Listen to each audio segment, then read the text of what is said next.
Ayan, magagamit na yung lamb.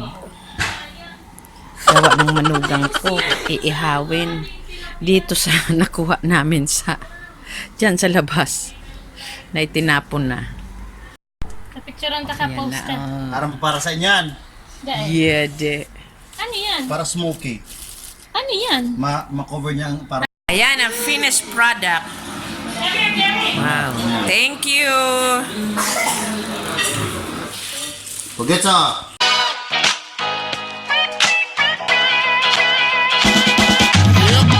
Ayan no. Ang sprinkling.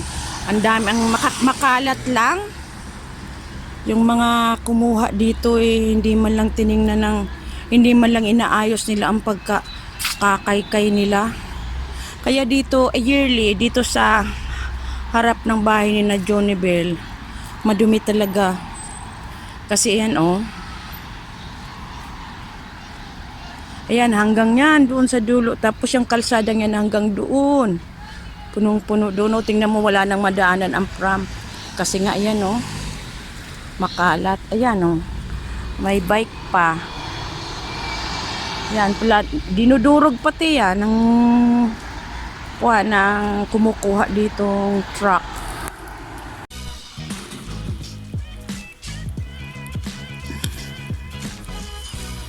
Yan ang ginagawa sa mga basura dinudurog.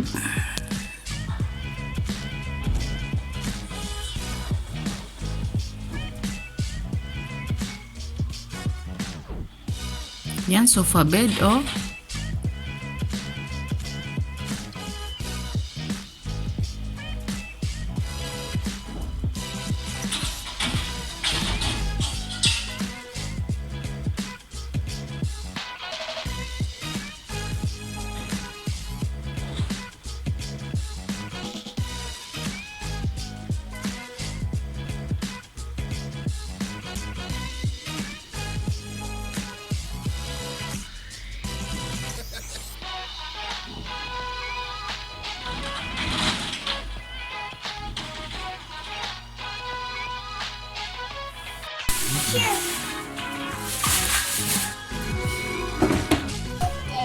What?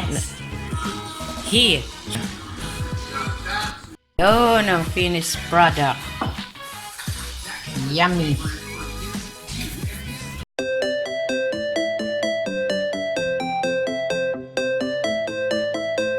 Magluluto ako ngayon ng spaghetting paborito ng mga anak ko. Ayan, hotdog, oregano, bawang sibuyas, beef, salt and pepper, toyo, sugar, cumin and paprika powder. Ito, chicken powder, optional kasi may sugar na.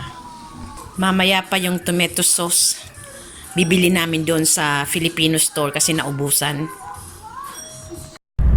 Papunta kami ngayon sa tindahan. Bibili kami sa sari-sari store. Naubusan kami ng spaghetti sauce. Yan ang Filipino store. Grabe, na-miss ko talaga ang baby ko. Ako yan. Hello po, Nay. Okay lang to ha. Nagbablog kasi yan si Mami. Nag-vlog siya na. Ayan. Sauce. May spaghetti sauce. Wala dito. Itong Filipino style. Hello. Bakit ang pandesal? Pandesal.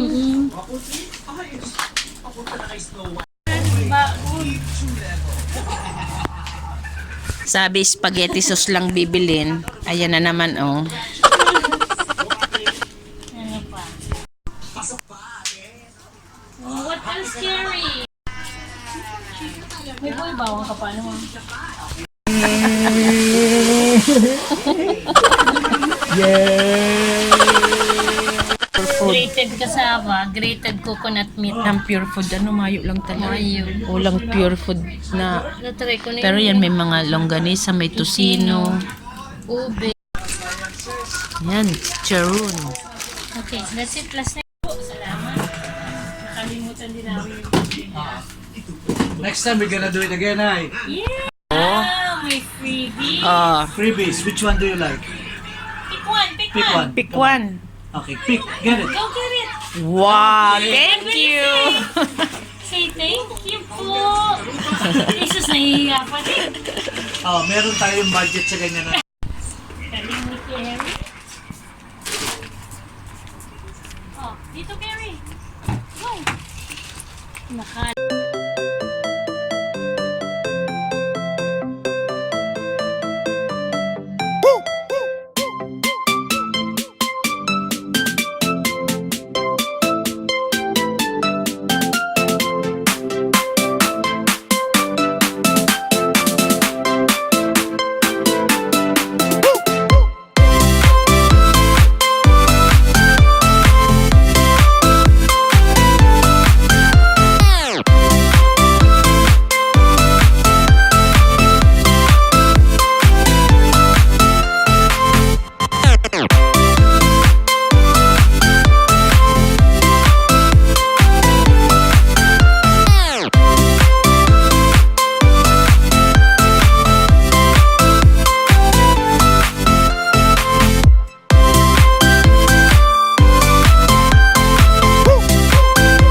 Good morning! Naglalakad-lakad ako dito.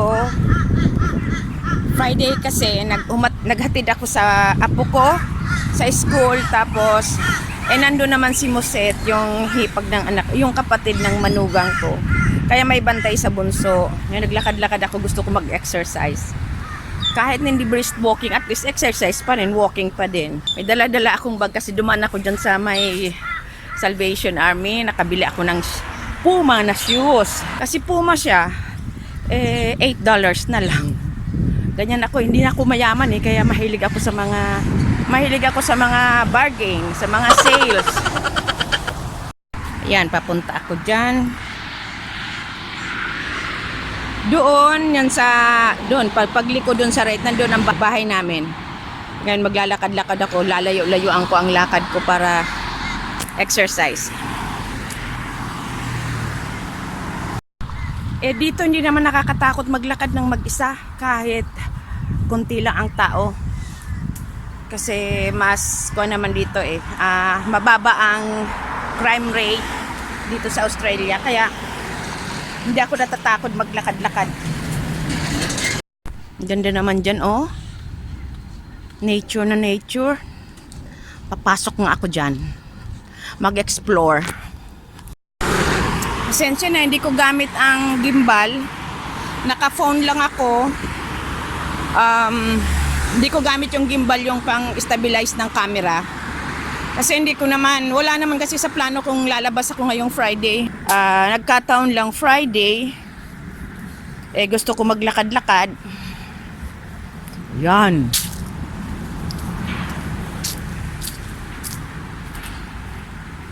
Walang katao-tao. Pero ang ganda. Para siyang maganda talaga, may mga may walk path Kaya siguradong may mga joggers dito. Kaso palibasa tanghali na, kaya wala nang tao. Ano kaya ang nandoon sa pasukin nga natin?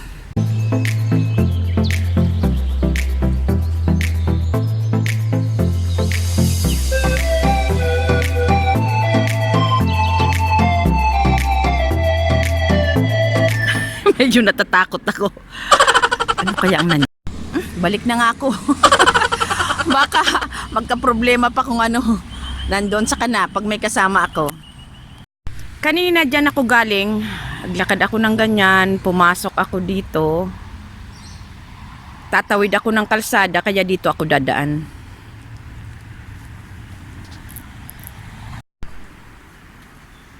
Actually, last year, nakapunta na ako rito. Gusto ko lang i-video kasi para makita nyo rin. Ayan, ang daming mga duck. Sayang, wala lang akong dalang bread. Maglalapitan yan dito sa akin pag nagtapon ako ng bread. Bali na, tanghali na. Punta na ako uwi na ako. Yan, nakatawid na ako. Nakaakyat na ako dito sa kalsada. Kanina nandyan ako dumaan. Galing ako doon. Tapos pumasok ako dyan. Dito ako lumabas. Yan. Ang violet na yan. Jacaranda ata yan eh. Organized naman ang garbage dito. Sana ganyan din sa Pinas. Kaso kung may ganyan sa atin, nanakawin pag iniwan mo sa labas. Yung family na yan, late na sila. 9 o'clock ang time ng mga bata. Same school sila ni Cass. Hindi ako dyan makadaan kasi naglilinis ng drainage. Kaya tatawid ako dyan. Nahirapan tuloy yung mami na maraming anak. Nahirapan tuloy dumaan kasi nagkataon kasing naglilinis ng drainage. Wawa man. Ay, nakalimutan ko palang ikwento sa inyo. Di ba kaya ako pumunta dito kasi nga yung anak ko nag-aaral. Yung hipag niya nag-aaral din. Kaya ako pumunta dito. Ngayon, yung pinag-OOGT-han niya. Good news, nakuha siya as casual. Kaya masaya ako para sa anak ko. Doon siya casual. Pero ngayon, nasa school siya. Kasi, doon lang yon. Tapos ito na ang bahay nila. Kaya kung sakaling matumuloy-tuloy na maging regular siya doon, walking distance lang. Ito na, pauwi na ako. At least naka 1 hour akong lakad.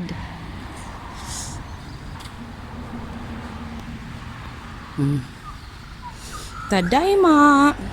Tadaima is, ano yan? I'm home para sa Japanese.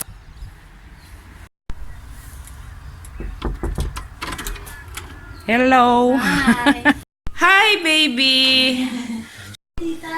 Ito ang nabili ko na Puma. Wala akong kabalak-balak bumili. Tapos, yan, yung wallet na yan. Oh. Gayon. Bagong-bago pa. Malinig ka pa din. That's lang. $10. Ito $5 na. Oh.